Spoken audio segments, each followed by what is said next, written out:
Welcome to USA Global TV and Radio, where our mission is to provide education, entertainment, hope, and inspiration. USA Global TV and Radio connects you with experts and audiences all around the world every single day to help you succeed in business and to live a richer life. Visit us at usaglobaltv.com to learn about career and life-changing training and mentoring programs like the Listening Mentor. Subscribe to our newsletter to stay informed about our special programs and offers. Discover how you can become a guest on one of our shows or a host or producer of a USA Global TV and Radio show of your very own. That's USA Global TV and Radio, where the doctor is always in.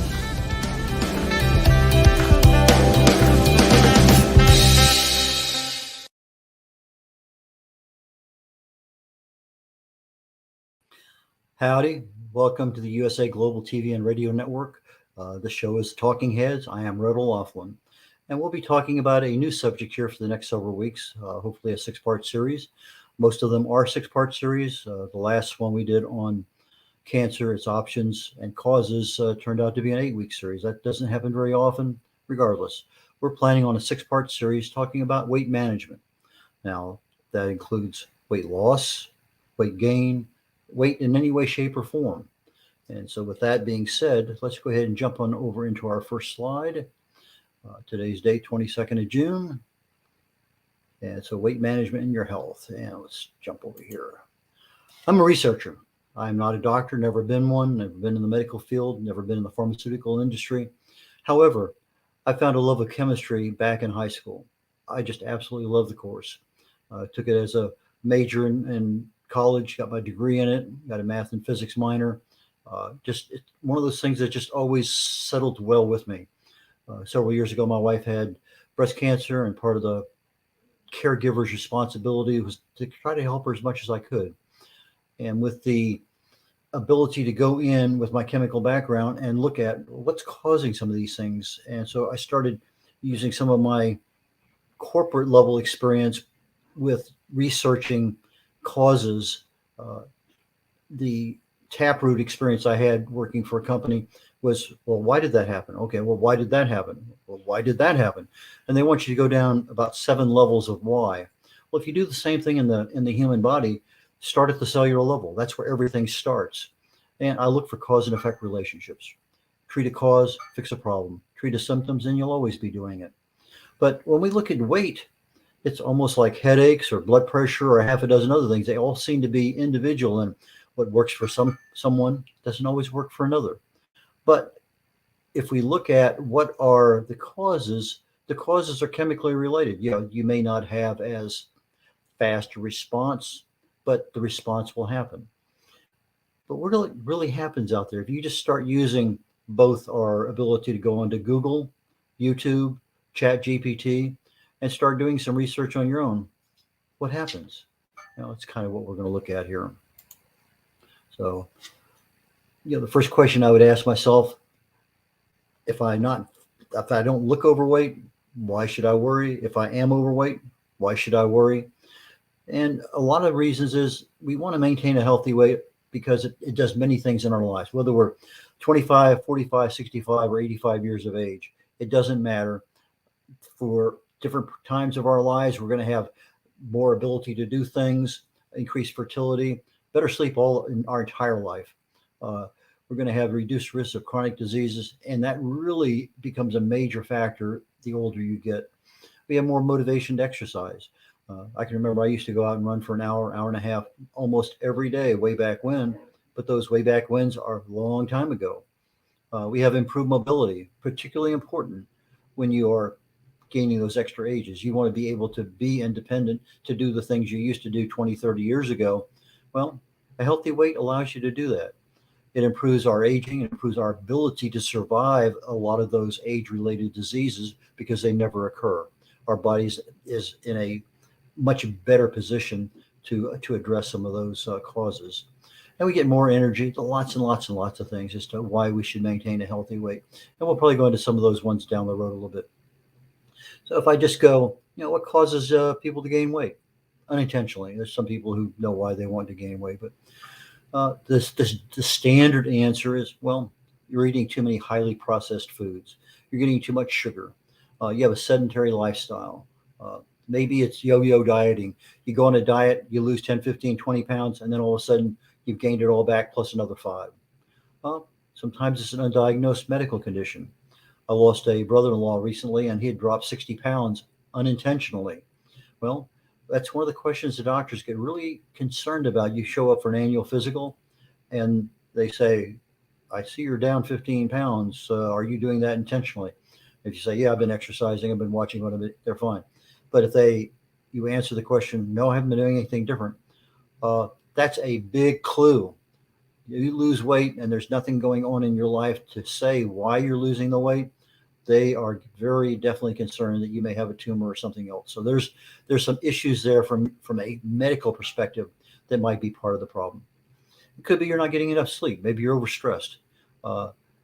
And we hear this, well, calories in, calories out. If you have too many calories coming in and not enough calories going out, well, I'm not going to say we're going to debunk everything, but there are some things in there that are right almost close enough to be a myth. Yeah, there's calorie issues, but it's not necessarily the exact number of calories coming in versus the exact number of calories going out, because there's several other things that are in that equation that are unstated. And we're going to be looking at those and several other things. So if I asked Google, yeah, hey, Dr. Google, how do I control weight? And they're going to tell me such things as, well, you need to balance your energy. Calories in, calories out. Take a look at what calories you're actually taking in. There's some quantitative and qualitative perspective to those calories. We want to look at the macronutrient composition. What the minerals, the vitamins, the amino acids, all those other things that make up that nutrient density of what we're having. What are they? Intermittent fasting. We're going to be talking a lot about that down the road. But for today, if you look at it's not what you eat, and it's not how much you eat. There's also a part of the equation, and a big part of the equation, it's when you eat. There's a lot of issues out there that if all you're doing is eating the exact same thing, but instead of having it over a 10 or a 12-hour window, you put it over a 6 or an 8-hour window, the body naturally loses weight. We can talk about that. Exercise, well, for most of us, that used to be the old go-to. I mean, I can remember back when I was flying, have flight physical once a year. I go in and my absolute maximum weight was 184 pounds. If I went over that, then they put me on a fat boy program. I had to come back and be weighed again and all the rest of the stuff. So you always didn't want to go on the fat boy program. You wanted to make sure that you passed your flight physical. But other things I noticed that if I exercised enough, and back then I was doing a fair amount, or if I kept my weight, it didn't matter whether exercise or weight control, both of them kept my blood pressure in balance. And when I get a little bit older, I get a little bit more weight added on, blood pressure goes up. I exercise, blood pressure goes down. If I lose weight and I don't exercise, my blood pressure goes down. So there's a lot of issues there with weight and exercise with regard to other parts of our body and how things are going. Hormone balance, that's going to be a big one we're going to be talking about, because it's not just the hormones in general. There's a lot of other supporting actors and our overall metabolic factors that are always present there. So if I said there should be an easy way to lose weight, let me find somebody. I'll go on TED Talks. That's always a good place to start. I really love TED Talks. So I go into TED Talks and I say, what do the weight loss gurus say? So I go on there and I start looking and I see The Math of Weight Loss. Oh, Ruben Meerman. Okay. I said, Losing Weight the Cool Way by Patrick Rinson. Okay, the cool way. Something there? How about The Recipe for Losing Weight? Anna Verhulst. She has a recipe. What about losing weight and keeping it off? Yeah, we all want to lose it. We want to keep it off. Errol Bryce has a TED Talk on that. How to lose 50 pounds and keep it off. Rohan Segal. Some of us probably want to lose 50 pounds. When I went on Atkins back in the 1990s, I read 5 of Atkins' books. I knew exactly what the risks were. I started losing weight and it just fell off. I mean, I lost over 40 pounds in less than 4 months. Boom. And I kept it off for 6 years. Easy. I absolutely the easiest thing in the world to do for me back then was just eat anything, fats and proteins. Do not eat carbs, and the weight just fell off. Kept it off. We'll talk about that more down the road. There's some issues there when we start getting into ketogenic and Atkins like low carb diets, but that's not for today. What if weight loss isn't about food by Christian Nielsen? Okay. The psychology of weight loss. Well, now we're getting into the mental aspect. There's probably a mental or emotional component to losing weight. And if I go one further, we have the perspective, or at least James Smith's perspective of fat loss. We had the biggest mistakes in losing weight by Dr. Jason Fung. Now, I happen to be a big fan of Dr. Jason Fung, and he's going to be one of the primary people that I'm basing a lot of my information on. He probably has the best scientific approach from an equation perspective of what really happens in the body, why does it happen, and what control do we have over it. So if you wanted to put a check mark next to somebody's name, YouTube, TED Talks, it doesn't matter. Dr. Jason Fung is your man. Diet and exercise make you fat. Well, that doesn't sound right. By Jay Cardillo. Chew 30 times, 2 times to lose weight. Sandeep Maheshwari. Well, the 32 times is something that's been around for 50, 60, 80 years maybe. Fletcher was the guy who came up with this thing back, I think, in the 20s or 30s of 1900s. And to Fletcher-wise was to chew your food literally to the consistency of baby food mush. And you're getting more and more of the nutrients out. You eat less food because you're chewing it so much. You're getting extra exercise because you're chewing. But that chewing, make sure that the nutrients that you're chewing into the food gets mixed with the saliva so that when it gets down to your digestive tract, you're actually getting more benefit out of eating less food. Evidence-based weight loss. Well, that sounds interesting. Dr. Michael Greger is a well-known person. Losing weight, what are the difficulties by Andrew Hogan? Well, one of the things I wanted to find out was, well, how well known, I can look him up on Google, but we've been talking recently about ChatGPT, artificial intelligence. And with that, I said, well, let me go look up some of these people. And so I put in there James Smith or Jay Cardiello or Andrew Hogan or Sandeep, and ChatGPT can't find them. Well, they said, well, ChatGPT only goes to September of 2021. Anything after that is not in the world of ChatGPT. So I look at some of these people, and they've been doing this for 6 or 8 years. Well, that's certainly back before 2021. So it starts to make me think, are these really gurus, or do they just happen to have a really good marketing program? But you look at what they're talking about, and they say, well, I have thousands of clients. So I said, well, let's go look at some of the top weight loss coaches. So I said, put that into the deal. And this thing came up with some 10 or something like that for 2021. Okay, that's back in the ChatGPT time. And I started putting their names into the system. And I couldn't find them. Google could find them, but I couldn't find them on artificial intelligence. So Gina Livy, she talks a little bit about fat loss and food behavior. Leah Peters, emotional eating, fads, knowledge. A lot of these are set up primarily for women weight loss, but regardless, they're going to work on both. Christy Davidson starts including more of the emotional part of the mental health aspect. Sarah Pele Graca starts talking about accountability. And when you're accountable to somebody else for doing things, you're actually going to follow through. And she starts focusing more on the nutrition end of things. Barbara Orban, again, the emotional aspect, but she also starts bringing in some subliminal things that our bodies can use to help us a bit. Mika Pavi, let's look at the scientific approach, the root cause, and not saying that what that is there, but we're going to be looking at a scientific approach, a root cause. But Lori Dottie, again, now we're talking about nutrition, but we're also bringing stress into the equation.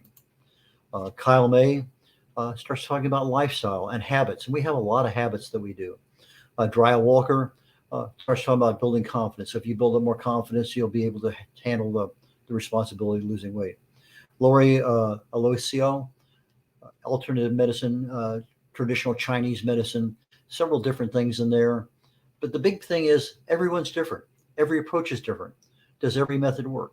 Well, we're finding out that if you want to lose weight, not every method works. Just because that person lost weight, your friend lost weight, your sister lost weight, it doesn't matter.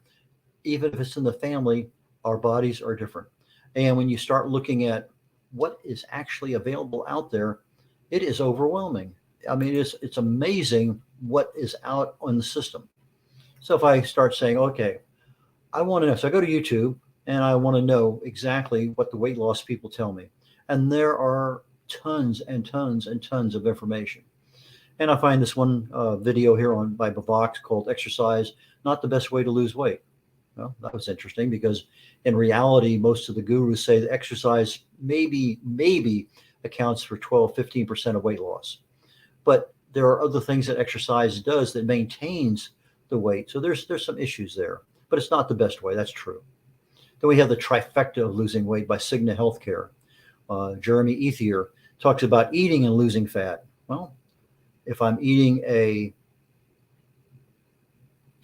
let's say an Atkins kind of diet, that makes a lot of sense because I ate all the time and I lost weight. It's really interesting how much you could eat and still lose. And I lost like 7 to 8 inches of my waist, just boom, and it was gone. So yeah, there's a lot probably to be said for that. Lose Weight in 2 Hours by Dr. Mandel. Well, that sounds encouraging. Maybe I ought to go look at that video. How about lose without counting calories? Well, when you start looking at most of the programs we have out there, they are really linked into calories because that's the way we've always looked at things. So Vicki Justice talks about losing without counting. How about losing weight and keeping it off? Natasha Ochin. Well, that's what we want to do. We want to lose it and we want to keep it off. But if we're losing it and we're only doing it temporarily to lose weight, does it really stay off? How about lose weight in 3 steps? Gravity Transformation has a good YouTube video on that one. So again, there's so much stuff out there. We keep looking at other ones. How about resetting your metabolism? WGN News. Well, a metabolism, back when we're 20, we could eat like a horse and not gain a pound. You get to 40 and all of a sudden, all that eating, you developed a habit. Now that extra weight kind of stays around a little bit longer. The Biggest Reason You Can't Lose Weight by Dr. Mike Hansen. Again, a good video. How about the real math behind losing? I'm not sure who Epifio is, but again, what is the real math? Are they really getting down to the source of the problem, the real chemicals that are involved? SciShow has Why So Hard to Lose? Well, yeah, that's something we might want to know. Why is it hard? Is it age? Is it genetics? Is it other things? How about calories? Does calories in equal calories out? Well, we're going to be looking at that in more detail. But it comes down to most of us have a lifestyle and we put weight on. We do a diet, we take weight off. We go back to our lifestyle, we put weight back on. We go on a diet or a new diet or a different way, add exercise, whatever it may happen to be, and we put weight on. So maybe the problem is not the diet, maybe the problem is the lifestyle.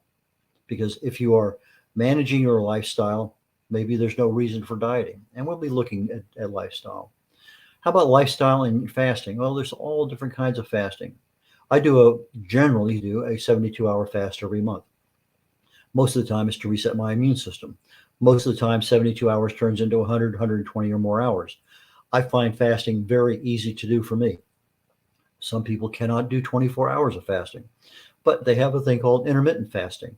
They have a fasting mimicking diet where you can eat and your body thinks you're fasting. So a lot of aspects there are fasting. And yes, if you're not eating, you're losing weight, no doubt about it. But the body adapts very quickly to things.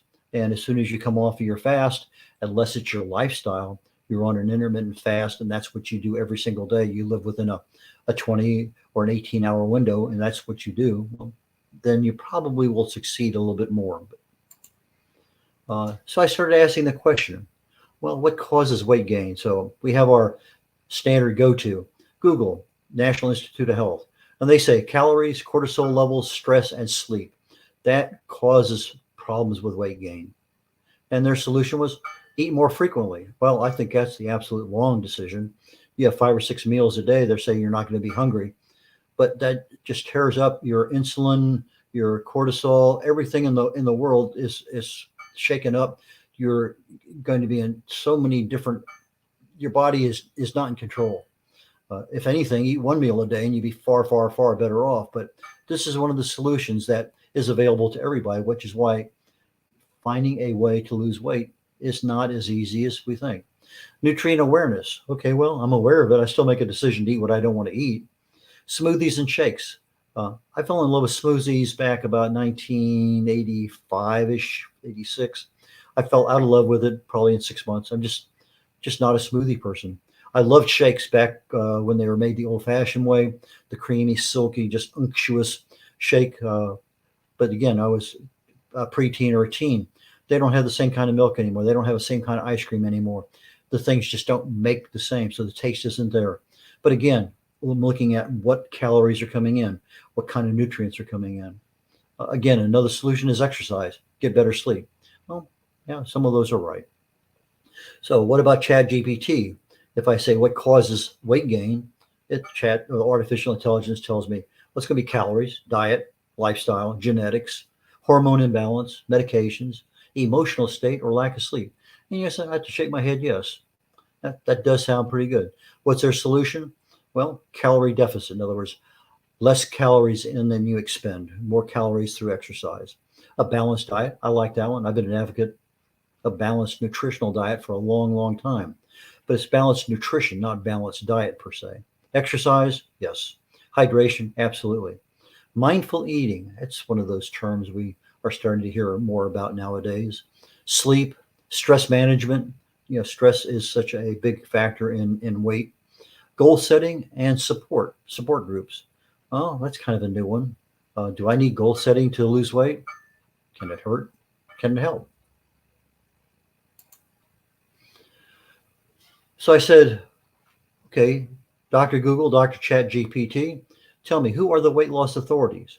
Well, Google had a bunch, but when I came down to it, they really honed in on what they call bariatric doctors because they deal with obesity all the time. They're the ones who really and truly, quote, know what caused people to put on that extra 100, 150 or more pounds. And so I said, well, yeah, maybe. ChatGPT gave me the Mayo Clinic, the American Heart Association, the Academy of Nutrition and Dietetics, the National Institute of Diabetes and Digestive Kidney Diseases, and the World Health Organization. Well, we all know how well the World Health Organization became such a major authority on the pandemic, but we're not going to go there today. That's not our talk. But those are things that if you wanted to look up the NIDDK and find out what is, the diabetes and digestive kidney aspects of it, that's probably a good source to get some information.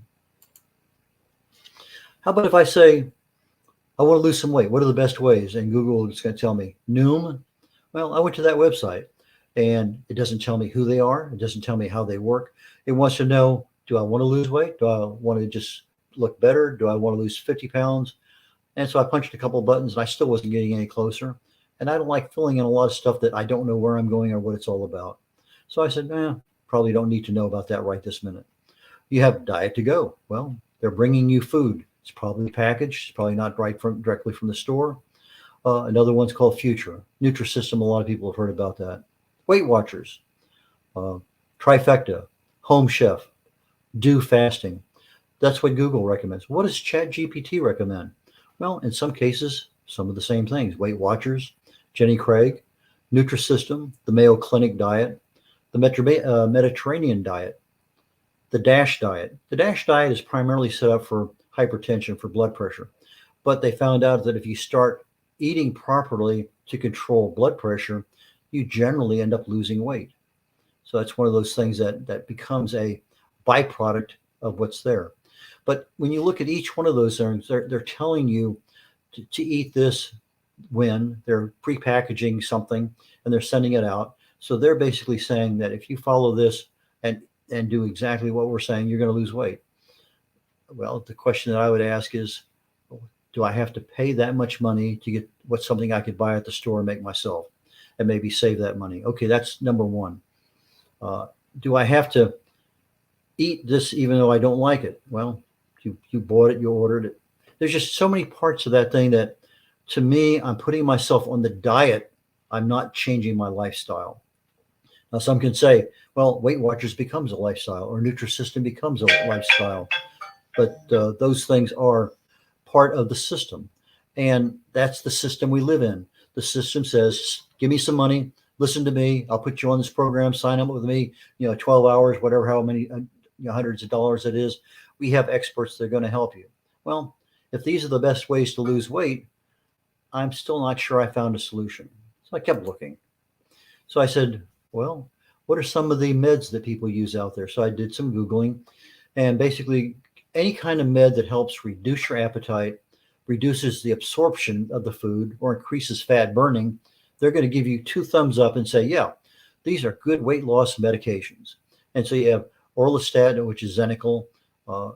You have phentermine topiramate. I have no idea what Kismia is, but that's what it is. Naltrexone, bupropion, Contrave. Then we have the glucagon-like peptides, the GLPs, and there's a bunch of those, but one of them is called liraglutide, which is Sandexa, or semaglutide, which is Wegovy. You also have setmelanotide, which is Imcivree, and there's lots of them out there. And yeah, they do possibly address the appetite. They do, in fact, reduce absorption. They do, in fact, increase fat burning. But do you need to be on a medicine that has side effects and other potential problems if you're on other medicines at the same time? That this is maybe not the best way to go? Is it possible to control other aspects of your life that might work? So I said, well, let's find out what are the best over-the-counter weight loss foods and supplements.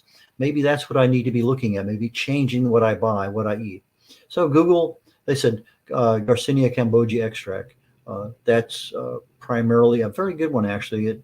I've seen that one in the past. I think that's the mangosteen, Garcinia cambogia, if I remember right. It does work. Green coffee bean, again, another one. And you're all looking at whether you're burning more fat, reducing the absorption, whatever. So these things do work. Caffeine, raspberry ketones, glucomannan, that's a fiber. I used to take that a long time ago as part of my weight loss regimen when I was way back when. Green tea extract, conjugated linoleic acids, forskolin, I think that's a nutrient in mint, if I remember right. And I think it deals with the ability to burn fat more. Bitter orange. There's a lot of things that they're available as foods. I mean, right there on that list. Caffeine, green tea, a lot of conjugated, a lot of CLAs out there. So there's a lot of things that just are within a budgetary perspective that you don't have to spend big bucks on ordering stuff out with. I did the same check on Chat GPT, and I says, okay, what are some of the best over-the-counter weight loss foods and supplements? It gave me a very similar list. First time that I had Chat GPT and Google give me literally the same list of things. I thought that was fascinating because all the other questions I would have expected the same thing, but I didn't get it. Regardless, when my came up there, the only thing that was different, there was a couple of other minor things, but the one I thought most important was probiotics. Because if our gut is working the way it's supposed to, then chances are, or digesting things properly, we're getting the nutrients we need. Those nutrients are going into the bloodstream, satisfying everything we have going on. So that made a lot of sense to me, but that didn't show up in any of the other aspects of it. So when it comes down to it, weight management, you want to know the answers to the who, what, when, why, etc. And as you can see, just a summary of going through some of these things, we get lots and lots and lots and lots of advice. Who do you believe? Well, I have certain people that I believe that I trust when they tell me, this is a true cause of something. And that's what I want to know. If I'm going to treat something, I don't want to just treat a little bit of food absorption. I don't want to treat just a little bit more fat burning. I don't want to treat something to reduce my appetite. I want to treat what is the root cause of my body to gain weight. And if I can do that to gain weight, why don't I change something so that I don't gain weight, or I incrementally don't gain as much as I want? Now, one of the things I'm doing that I started literally just about an hour ago, I have one of those scales that you stand on with your bare feet, and you pull up your phone and you hit measure and it gives you all sorts of interesting things about. If I pick it up real quickly here, called Fit Days. And it gave me my weight, my body fat, my BMI, and about another 10 or 12 things. And so I thought while we were going through this weight management series over the next few weeks, each week I come on, I'm going to step on the scale with my clothes on, just like I did a few minutes ago, an hour or so ago. And I'm going to see what changed from last week and report back to my audience saying, well, this is what I did this week in conjunction with the advice I'm giving, because I do want to lose some weight. I'm a little bit more than I want to be. So why not share the experience with others? And so I want to be able to say, can you live healthy with extra weight? I believe so. If I'm treating my diet like symptoms and not like a lifestyle, maybe I really need to look at a lifestyle as the root cause of my problems and think of diets as a symptom that I'm treating. I'm treating the symptom of weight gain. Okay, I get my weight gain under control, rip that Band-Aid off, and all of a sudden everything festers back up again in 3 months. What if it's more than just the body's chemical reactions? What if our brain is getting involved in this too? If self-image or my emotional aspects are driving part of my weight loss, we really need to talk about that too. So we got age, we got metabolism, we got genetics, we got a lot of different directions to go in, and that's what we're going to be looking at. So next week we're going to be diving deeper into it. We're going to look at, what are the real risks of extra weight? What control do you have? And remember, the weight didn't come on overnight. Those extra inches didn't get added a half inch at a time. They got added gradually. So that's what we want to look at. I have several books that you can be found on Amazon or my website. No matter what, you can do it. Is one I wrote a while back talking about your subconscious mind. That's the thing that controls 95% of what you do. And when you're on a diet or trying to adapt to a new lifestyle, you really need to talk to your subconscious mind. The Joy of Ageless Health addresses the causes of aging, causes of disease, longevity secrets for healthy aging. Addresses the two primary causes of aging, what you can do to accelerate or decelerate the aging processes. Understanding the causes of Alzheimer's. There's 40 plus articles I've written over the last several years on Alzheimer's, a lot of the latest research on what's going on, what you can do. And then my latest book from a couple weeks ago, The Essential New Author's Guide, or How to Write and Publish Your Book for Free. And with that, I look forward to joining you all next week on the USA Global TV and Radio Network, and I appreciate you listening today. Thank you.